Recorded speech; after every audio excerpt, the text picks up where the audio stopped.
నమస్కారాలు.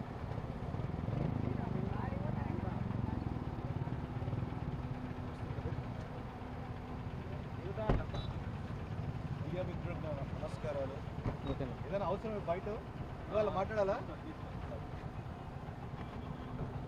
Sorry first 5 మంది మాత్రమే. 1+4 మీడియా 5 మంది మాత్రమే. 1+4 క్యాండిడేట్ ఎవరున్నారో క్యాండిడేట్ను ఆయనతో పాటు నలుగురు.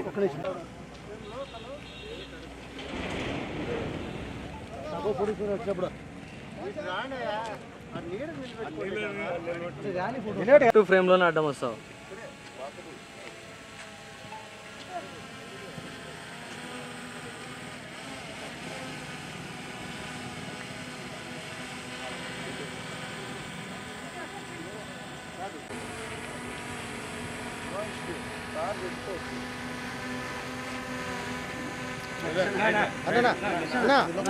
Bro bro bro bro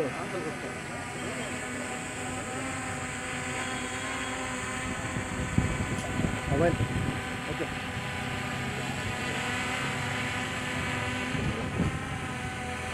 sir ఒక్క నిమిషం 5 మందిని పిలిచండి. కొద్దిగా ఎన్నికలు ఎన్నికన్నా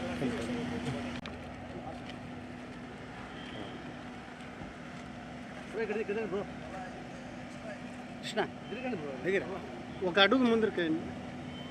వాకబుల్ స్టైల్, స్లో వాక్.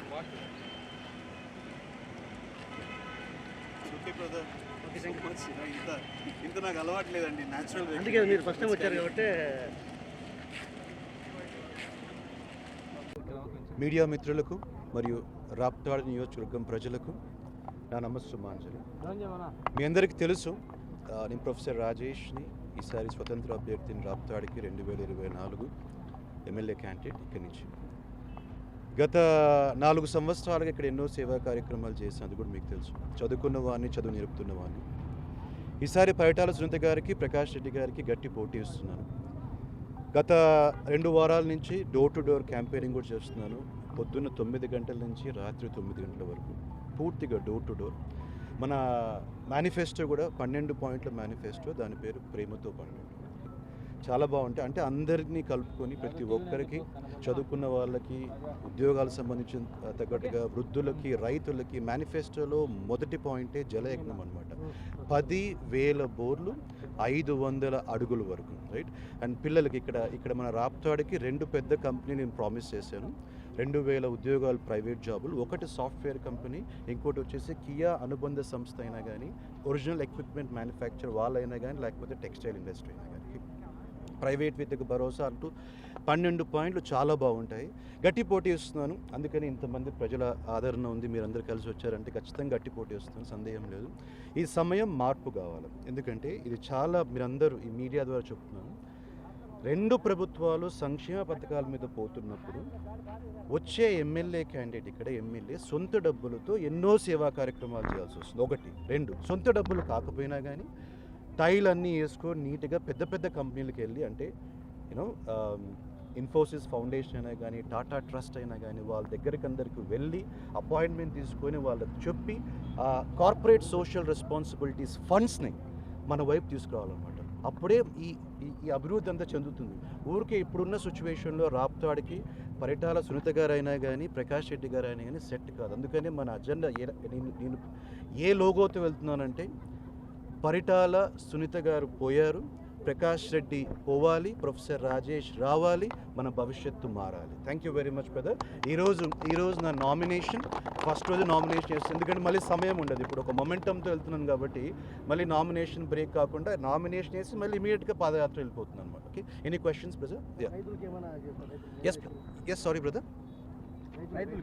రైతులకు ఫస్ట్ పాయింటే 10,000 బోర్లు 500 అడుగుల వరకు, 500 అడుగులు, అది కూడా దశల వారుగా మొదటి దశలో ఎవరుంటారంటే ఏ తల్లి అయితే తన భర్తను పోగొట్టుకుంటుందో పిల్లలు 18 సంవత్సరాల కన్నా కింద వయసు ఉంటారో ఎవరికి వాళ్ళకి బోర్లు అవసరం ఉంటుందో మొదటి దశలో వాళ్ళది, రెండో దశలో వికలాంగులది, మూడో దశలో ఏ తల్లిదండ్రులు అయితే 50 సంవత్సరాలు పైన ఉంటారో పిల్లలు వాళ్ళని పట్టించుకోకుండా అంటే ఉన్నట్టుగా ఉంటారు అంత మాత్రమే, వాళ్ళు ఇంకా వ్యవసాయం చేస్తుంటారో వాళ్ళది పూర్తి చేస్తారు వాళ్ళ బోర్లు, నాలుగో దశలో మిగతా వాళ్ళందరూ మిగతా పేద రైతులందరిది. చాలా స్పష్టంగా ఉంది బ్రదర్.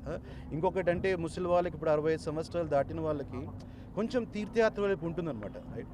అందుకనే ఇందులో అయోధ్య రామ్ అంటే హిందువులకి మిగతా ముస్లిం సోదరులకి అందరికీ ఉన్నాయి, వాళ్ళకి అయోధ్య రామ్ మందిర్కి ఒకసారి మా ఖర్చుతో పూర్తి భరించుకొని వాళ్ళ దర్శనంగా ఉంటుందన్నమాట.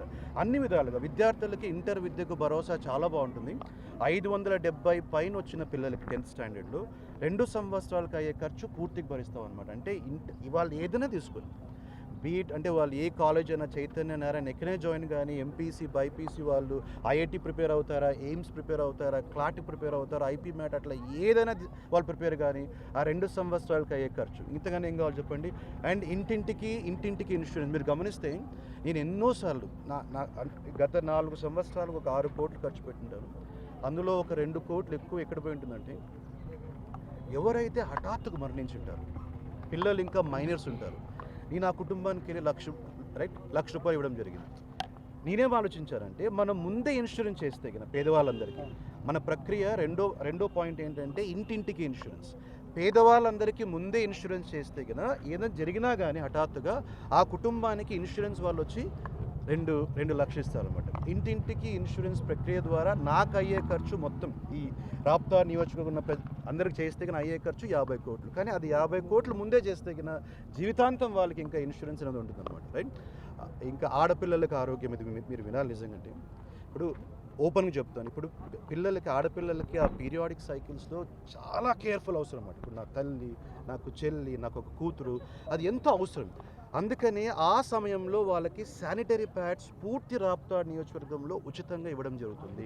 ఇది మంచిదాగా చెప్పండి, రైట్. వాళ్ళకి ఎంత అవసరం అందరికీ ఇవ్వలేదు brother. No you see the conditions, ఎన్నో కండిషన్స్ ఉన్నాయన్నమాట. ఇక్కడ నేను విలేజ్ రిలేషన్షిప్ మేనేజర్ 250 మంది ఆడవాళ్ళని విలేజ్ రిలేషన్షిప్ మేనేజర్ అపాయింట్మెంట్ చేసి వాళ్ళకు చిన్న అమౌంట్ ఇచ్చి స్టాక్ అంతా అక్కడ పెడతామన్నమాట. వాళ్ళ దగ్గరలో ఉన్న దానికి వెళ్ళడం, ఐడి కార్డ్ చూపించడం, ఆ శానిటరీ ప్యాడ్స్ అవసరమైన నెలకి అవసరమైన శానిటరీ ప్యాడ్స్ తీసుకోవడం. అమ్మా నాన్న పథకం ప్రకారం ఎవరైతే 30 సంవత్సరాల కన్నా కింద ఉన్నారో వాళ్ళకి పెళ్ళి ఇంతవరకు పిల్లలు పుట్టలేదు, ఎక్కడైనా ఉందా ఈ పథకం? ఆరోగ్యశ్రీలో టెస్ట్ ట్యూబ్ బేబీకి అయ్యే ఖర్చునంతా భరిస్తున్నాం. ఏం కావాలా? అక్కడ నేను ఇప్పుడు గత 4 సంవత్సరాలు గ్రౌండ్లో ఉన్నప్పుడు ఒక వ్యక్తి 2 పిల్లలు, ఎంతోమంది 2 పిల్లలు, ఎందుకంటే మొదటి భార్య పిల్లలు పుట్టదంట. ఒక్కసారి మనం ఈ పథకం ద్వారా వాళ్ళకి సహాయపడితే టెస్ట్ ట్యూబ్ బేబీ ఇదంతా ఖర్చుతో ఉంటుంది, కరెక్టే కదా. ఇట్లాంటి ఎన్నో పథకాలు ఉన్నాయి. 12 పాయింట్లు వాళ్ళది సూపర్ 6, జగన్మోహన్ రెడ్డి గారిది నవరత్నాలు, మనది 12 పాయింట్లు, ప్రేమతో 12. మీరు బాగా చదవండి, నచ్చితేనే మీ వాళ్ళు కూడా చేయండి. లాస్ట్ పాయింట్ బ్రదర్, లేని పాయింట్ చెప్తాను. ఎవరైనా గెలవని పైన అంటే మన గౌరవ స్వర్గీయ నందమూరి తారక రామారావు గారు స్థాపించిన తెలుగుదేశం పార్టీ అయినా కానీ, గౌరవ ఏడుగురి సండెంకి జగన్మోహన్ రెడ్డి గారు స్థాపించిన వైఎస్ఆర్సీపీ, ఎవరైనా గెలవని పైన ఒక ఇండిపెండెంట్ క్యాండిడేట్గా నేను గెలిచి వాళ్ళకి మద్దతు ఇస్తాను. తద్వారా ఏమవుతుందంటే వాళ్ళ పథకాలు వస్తాయి, మన 12 పాయింట్ పథకాలు కూడా వస్తాయి. డబుల్ ఇంజిన్, ఇదే కదా కావాల్సింది. ఇట్లాంటి చోట మనం నంబర్ 1 నియోజకవర్గం చేయొచ్చు పూర్తి రాప్తాన్ని. Okay, I hope I have solved all your questions. Yes dear.